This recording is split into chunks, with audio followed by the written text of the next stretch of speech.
The courtroom was filled with the usual sounds of shuffling papers, squeaky benches, and quiet murmurs that echoed off the tall walls. People sat waiting for their turn, some nervous, some impatient, others just curious about the drama that unfolded daily inside those walls.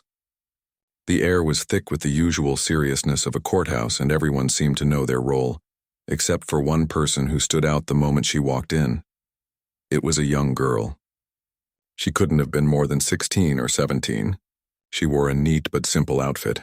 Nothing fancy, nothing that screamed authority.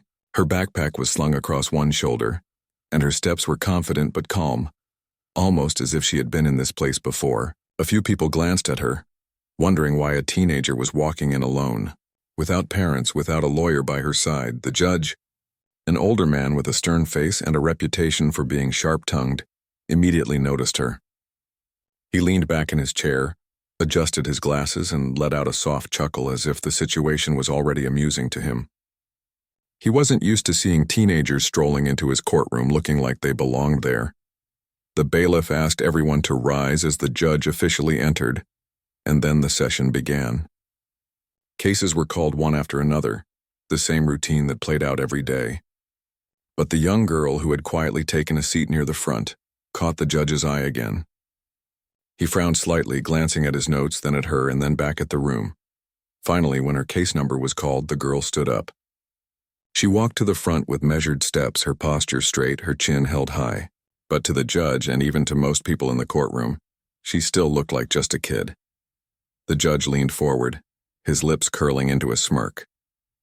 "Young lady," he said in a tone that carried both mockery and authority, "are you sure you're in the right place? This is not a school debate club. This is a court of law." A small wave of laughter spread through the room. Some people covered their mouths, others simply shook their heads in disbelief. To them, the idea of a teenager standing in front of a seasoned judge was nothing but a joke. The girl, however, didn't flinch. She stood firmly, her eyes locked on the judge. "I know where I am," she said calmly. Her voice was steady, not too loud, not too soft, but it carried enough weight that people stopped whispering and leaned forward slightly to hear her better. The judge raised an eyebrow. "Do your parents know you're here? Or maybe you wandered into the wrong room by accident?" Again, laughter bubbled up from the gallery. The girl's face remained serious, not shaken by the comments. She clasped her hands in front of her and replied, "I'm not lost. I am exactly where I need to be." The confidence in her voice made the judge pause. For a moment, he wasn't sure how to respond. He expected her to stammer, to look embarrassed, maybe even to walk away. But instead, she stood tall, her expression calm but determined. "Interesting," the judge said, leaning back in his chair. "And what, pray tell, brings you here today? Did you come to watch? Or are you planning to tell me how to run my courtroom?" The words dripped with sarcasm, and a few people chuckled again. The judge had always enjoyed making light of situations, and most people in the courtroom knew better than to take offense. But this time, the target of his mockery was not someone used to the spotlight. It was a teenage girl, alone, without anyone beside her. She took a small breath, then answered, "I'm here for the hearing, just like everyone else, and I have every right to be here." Her words hung in the air. The confidence was unsettling, not just for the judge, but for everyone listening. A teenager saying she had every right to be in front of a judge wasn't something people heard every day. The judge tilted his head, clearly intrigued now. "Every right, you say? That's quite bold. Do you even understand what goes on here? This is not a game. This is not a classroom exercise. People's lives are affected by what happens in this room." The girl nodded slightly, her face still calm. "I understand very well," she replied. "That's why I'm here." By now, the courtroom had grown quiet. The laughter that had filled the air earlier was gone. People were no longer looking at her like a lost child. They were trying to figure out what she was doing there and why she spoke with such certainty. The judge narrowed his eyes. He had spent years in court, handling hundreds of cases, seeing all kinds of people come and go, but rarely had he seen a young girl stand in front of him without showing even a flicker of fear. He wasn't sure if he was annoyed, amused, or curious. "All right then," he said slowly, almost playfully. "Since you're so sure of yourself, I suppose I'll humor you for a moment. Tell me, young lady, do you really think you can stand in front of me and hold your ground as if you belong here?" The girl didn't blink. "Yes," she answered simply. A few gasps could be heard from the gallery. Her answer was not only firm but also free from hesitation. It was as if she had rehearsed it, but at the same time it carried the weight of someone who truly believed it. The judge chuckled again, though this time it sounded more forced. "You've got confidence, I'll give you that. But confidence alone doesn't mean much in here." He glanced at the court reporter, then back at her. "Why don't you start by telling me exactly why you're standing in front of me today?" The girl nodded once, slowly, almost like she had been waiting for this moment. "Because I came to do what needs to be done," she said. Her voice was calm, but the words carried an unexpected strength. The judge tapped his pen against the desk, his smirk fading into a more thoughtful expression. He could sense that there was more to this girl than met the eye. Still, he wasn't ready to admit it. He leaned back in his chair and said, "Well then, let's see what you've got." The gallery was silent now, every eye fixed on the teenager who had just stood up to the judge without flinching. Nobody laughed anymore. Nobody whispered. It was as if everyone could feel that something unusual was about to happen, something that didn't fit into the ordinary rhythm of the courtroom. And in that moment, the young girl adjusted her posture, glanced around the room, and prepared to show exactly why she had come. The room felt heavier the moment she said she had every right to be there. The judge, still leaning back in his chair, tapped his pen against the wooden bench like he was trying to decide how far he wanted to push this little exchange. Everyone in the courtroom watched, some with curiosity, some with disbelief. It wasn't every day that a teenager spoke back to a judge without even flinching. The judge let out a laugh, but it wasn't the warm kind. It was sharp, the kind of laugh that made people uncomfortable. "You say you have a right to be here," he said slowly, letting each word stretch out. "Do you even know where you are standing? This isn't a playground. This is a courtroom. People come here to deal with serious matters, not to play dress-up." The girl didn't look away. She didn't shrink back or stumble over her words. Her face remained calm, almost too calm for someone her age. "I know exactly where I'm standing," she answered, her tone steady. The way she spoke made a few people shift in their seats. They had expected her to be nervous, maybe even break down and admit she was out of place. But instead she was holding her ground, and that alone was enough to make the judge narrow his eyes. "Do you really think," he said, now pointing his pen toward her, "that you can stand there in front of me and speak like you belong here? Do you even understand the law? Do you know how serious these proceedings are, or are you just wasting everyone's time?" The room filled with soft chuckles again, mostly from the back where people thought the scene was entertaining. The girl didn't smile, didn't react to the laughter at all. She clasped her hands tighter in front of her and said, "I do understand, and no, I'm not wasting anyone's time." Her voice was calm, but the conviction in it silenced a few of the chuckles. Some of the spectators leaned forward now, curious. The judge, who was used to being the sharpest voice in the room, seemed almost annoyed that she hadn't cracked under his pressure. "Well then," he said in a mocking tone, "why don't you tell me? What exactly do you think you know about the law? Go ahead. Impress me." The way he said it was meant to embarrass her. He leaned back in his chair with a smirk, as if he was giving her enough rope to hang herself. Everyone else in the room expected her to fumble, to get nervous and show that she really didn't belong there. But the girl didn't flinch. She took a slow breath, her eyes fixed on him. "I know that this courtroom is supposed to be a place of fairness," she said clearly. "I know that everyone here deserves respect, no matter who they are or how old they look. And I know that the law doesn't belong only to the powerful. It belongs to everyone who is willing to understand it." The words came out smoothly, without hesitation. They weren't shouted, they weren't dramatic, but they carried enough weight to make the room pause for a moment. People turned their heads toward her, surprised. The judge blinked, his smirk faltering just slightly. He tapped his pen again, but this time it sounded more like a nervous habit than an act of confidence. "That's a nice little speech," he said after a moment. "But speeches don't win cases. Facts, rules, and arguments do, and I doubt you have any of those." His words were sharper now, as if he was trying to cut her confidence down before it grew any stronger. But the girl's expression didn't change. She looked straight at him and replied, "Then give me the chance to show you." The simple sentence made the room fall silent. No one laughed this time. The tone in her voice wasn't defiant, it wasn't childish. It was steady, almost professional. The judge stared at her for a long moment, as though trying to decide whether she was serious or if this was some kind of prank. Finally, he leaned forward, resting his elbows on the bench. "You really think you can stand here and make an argument? That you can handle yourself in this courtroom the way trained attorneys do?" "Yes," she said. Her answer was immediate, without hesitation. A few whispers spread across the room. People shook their heads in disbelief, but their eyes stayed locked on her. Something about her certainty was starting to shift the mood in the room. The laughter from earlier was gone. Now there was tension, a sense that this moment was about to turn into something far more serious than anyone had expected. The judge sighed, shaking his head slightly. "You've got confidence, I'll give you that. But confidence isn't enough. The courtroom is about knowledge, it's about years of study, it's about experience. You don't just walk in here and declare yourself ready." The girl tilted her head slightly, her expression calm. "Then let me prove it," she said. The judge frowned. He wasn't sure what to do with her. On one hand, he could dismiss her outright, send her away, and end the scene before it dragged on. On the other hand, there was something in her voice that made him curious. He wasn't used to being challenged, especially not by someone so young, and he wanted to see just how far she was willing to go. "All right," he said finally, his tone dripping with sarcasm. "Let's see what you've got. Go ahead, young lady. Show me this great understanding you think you have.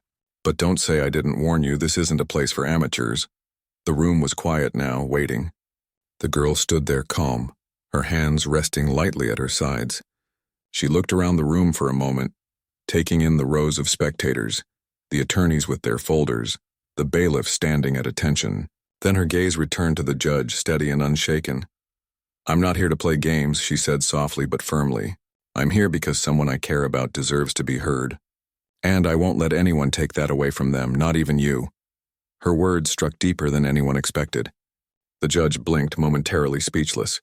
The people in the gallery shifted in their seats, sensing that something unusual was unfolding before their eyes. The laughter from earlier felt distant now, almost inappropriate. For the first time, the judge realized that the girl wasn't just being bold. She believed in what she was saying. And that belief was starting to command attention in a way that even seasoned lawyers sometimes failed to do. He cleared his throat, trying to regain control of the room. "Very well," he said, his voice slightly lower than before.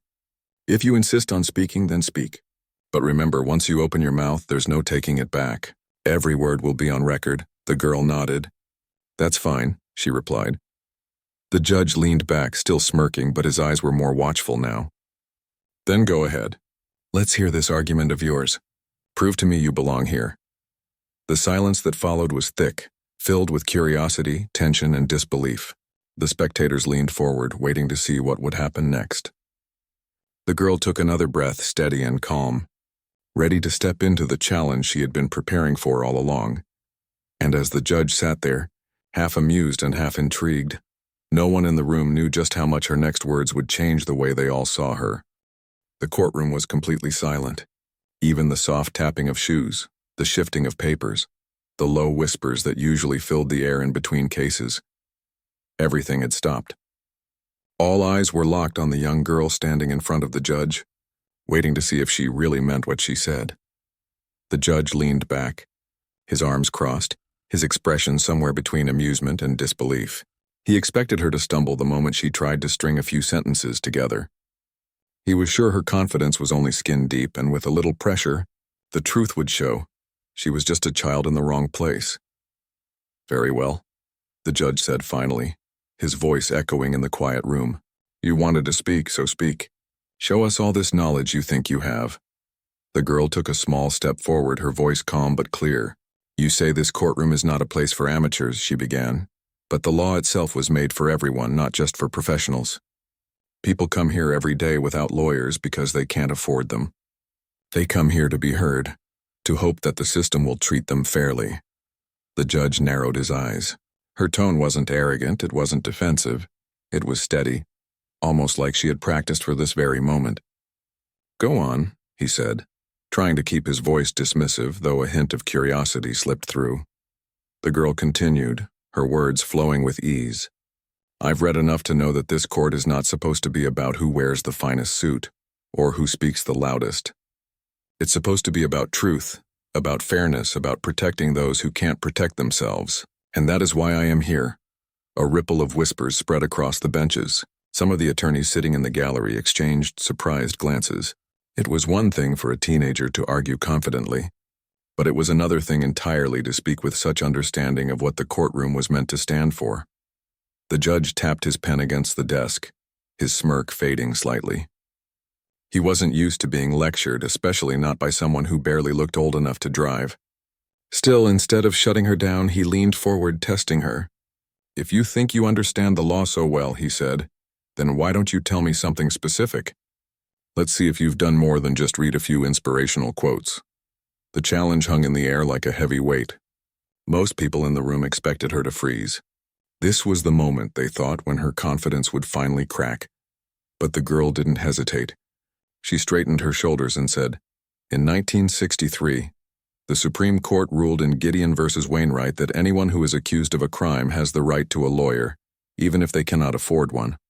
That case proved that the right to counsel is not a privilege, it's a guarantee. And yet many people still go unrepresented every day. Isn't that unfair, Your Honor?"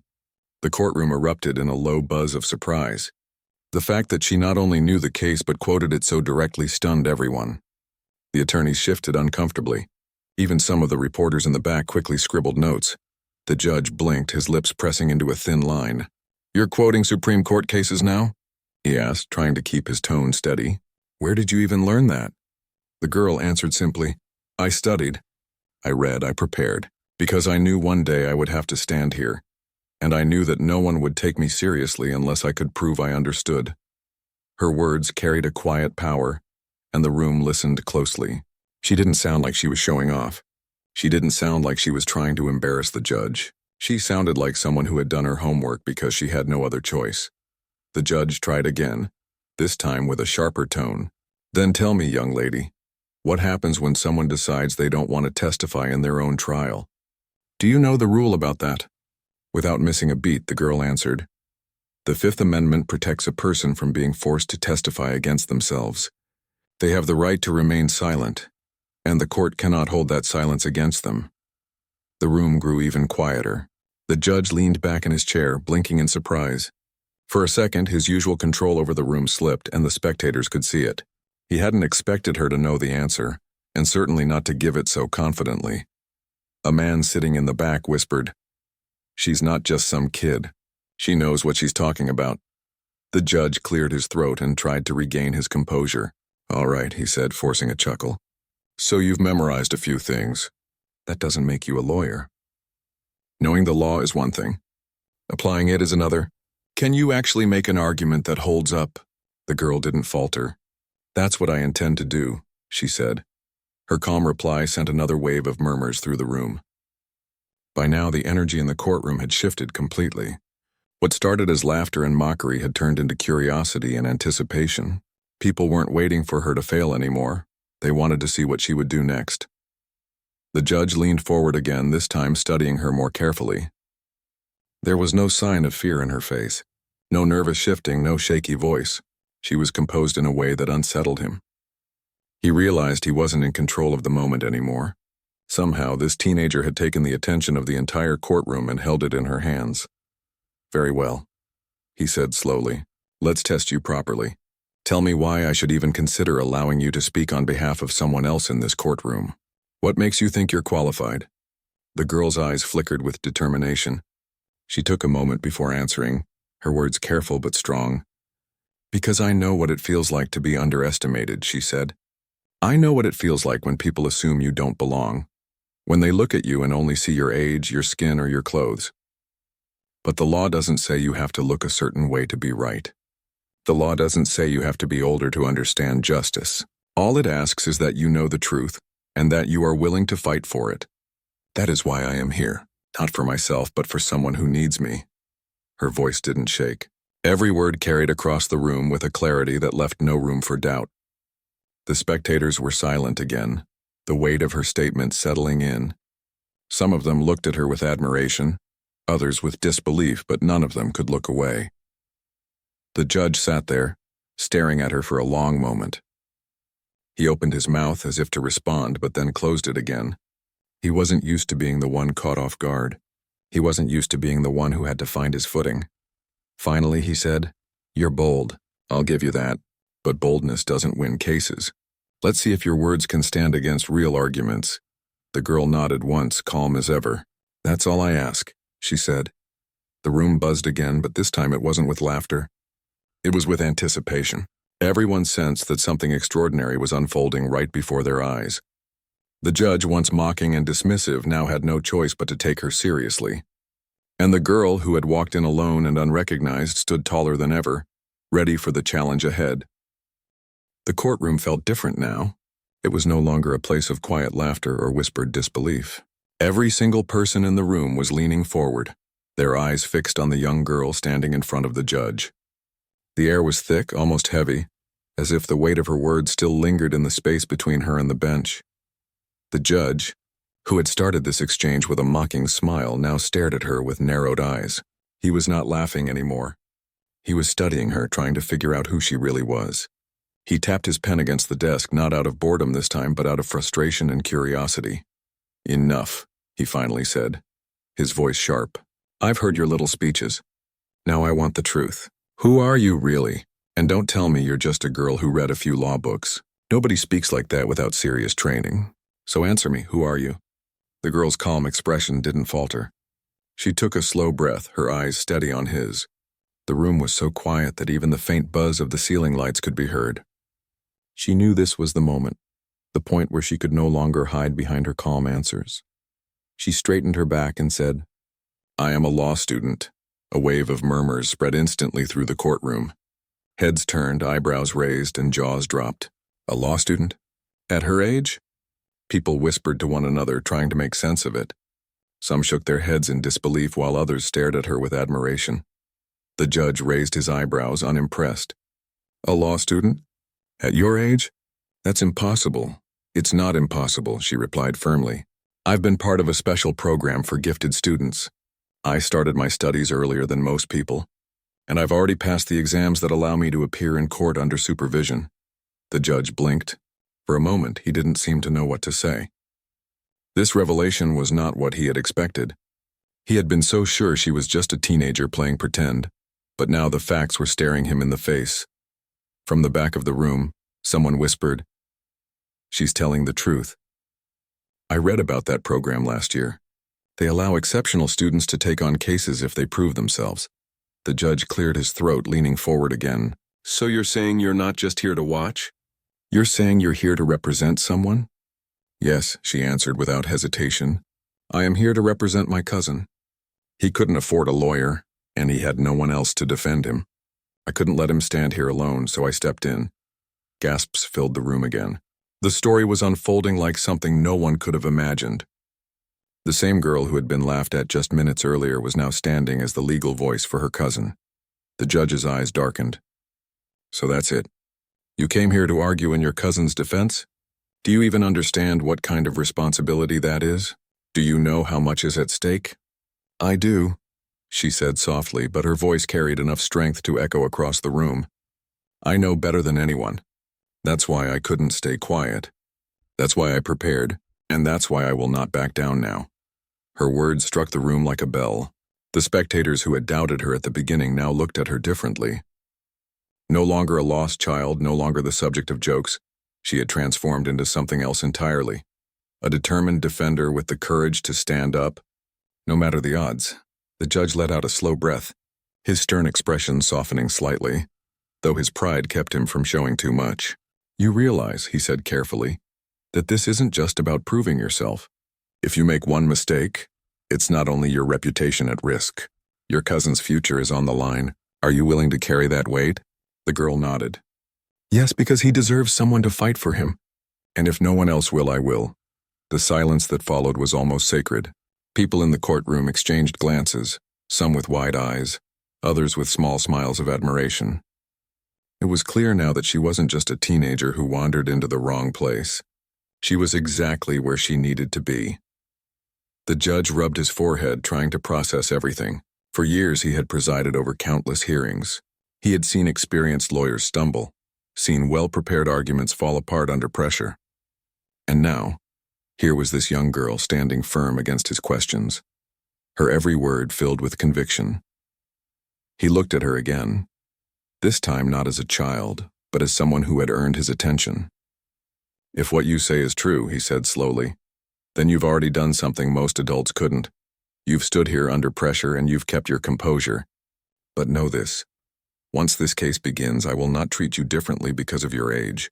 You will be held to the same standard as any other attorney in this room. Do you understand?" The girl's face didn't waver. "I wouldn't want it any other way," she said. For the first time, the judge found himself without a sharp retort. He leaned back in his chair, studying her carefully. Deep down, he knew he had underestimated her from the start. His mockery had been based on assumptions: her age, her appearance, her quiet entrance into the room. He had treated her like a child, but she had forced him and everyone else to see her differently. From the benches, a woman whispered, "She's incredible. Imagine the courage it takes to do what she's doing." The murmurs grew, this time not in disbelief but in admiration. The tide had turned completely. What began as a joke had become a story that no one in that room would ever forget. The judge cleared his throat once more, regaining his formal tone. "Very well. If you insist on representing your cousin, then prepare yourself. The case will proceed and I will not go easy on you. This is your chance to prove everything you've claimed." The girl gave a small nod, her eyes unwavering. "That's all I ask, Your Honor." The words rang out clearly, like the closing of one chapter and the beginning of another.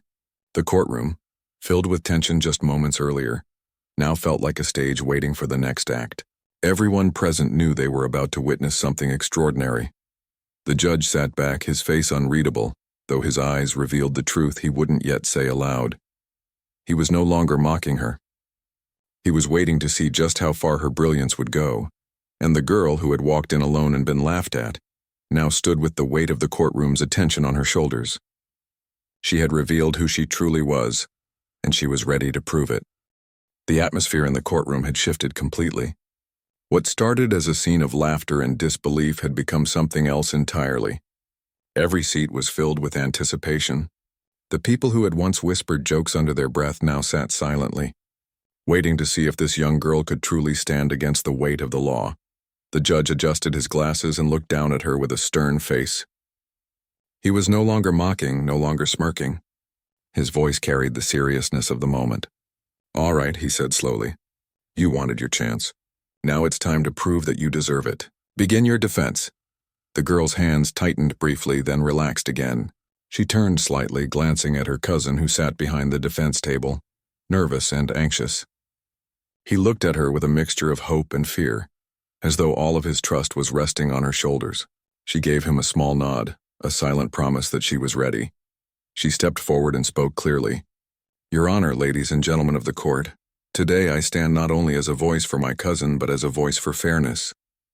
My cousin has been accused of something he did not do, and while he may not have the money for expensive lawyers or the power to command attention, he still has the right to justice." Her words were steady, and the courtroom listened intently. She began laying out the facts of the case, pointing out inconsistencies in the evidence that had been presented against her cousin. She highlighted the gaps in the prosecutor's story, showing how certain details didn't align with the truth. At first, the prosecutor smirked, confident that a teenager couldn't possibly make a real argument. But as she continued, his expression shifted. She quoted case law, cited specific rulings, and carefully pieced together a story that revealed the flaws in the accusations. The judge listened closely, interrupting her at one point with a sharp question. "If you believe the evidence is weak, then why did the police pursue the charges in the first place? Are you suggesting the system is flawed?" The girl didn't hesitate.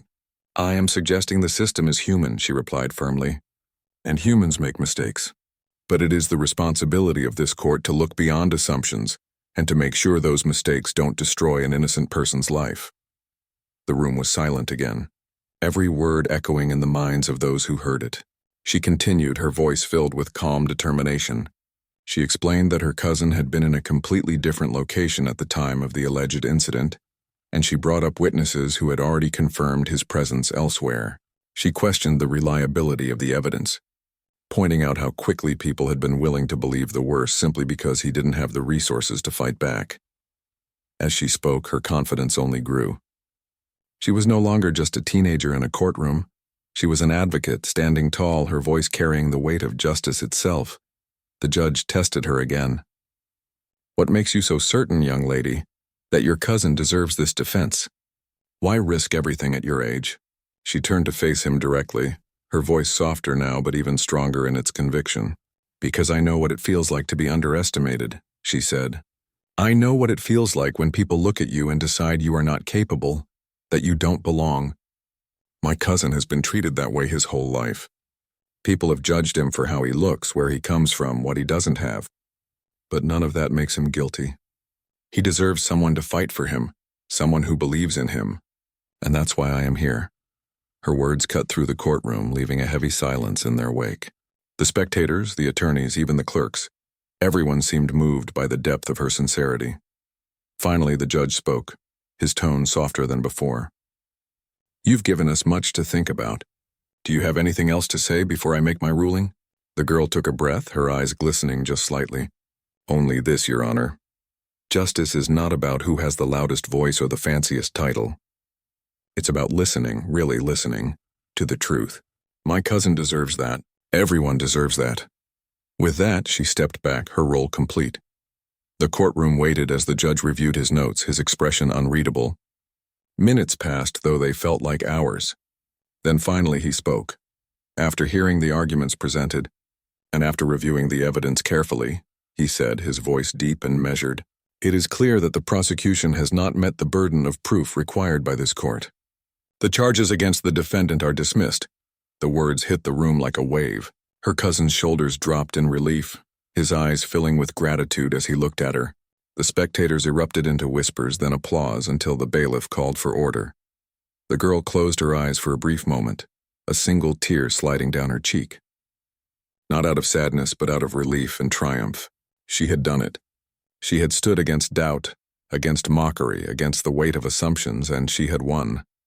The judge looked at her again, this time with something he had not shown her before: respect.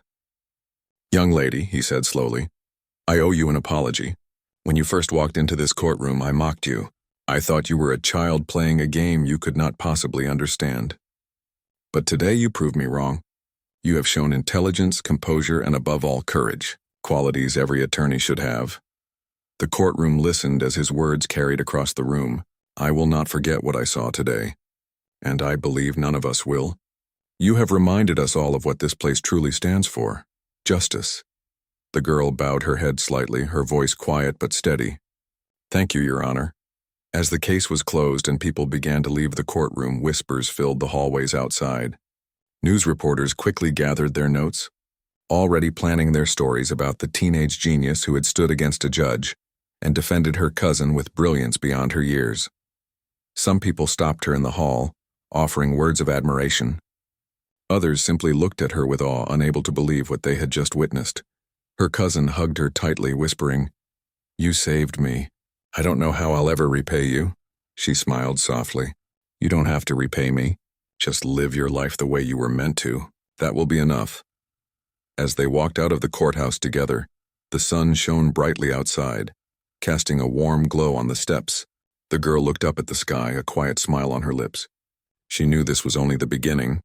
She had faced doubt, ridicule, and challenge, and she had proven herself not just to the judge, not just to the courtroom, but to herself.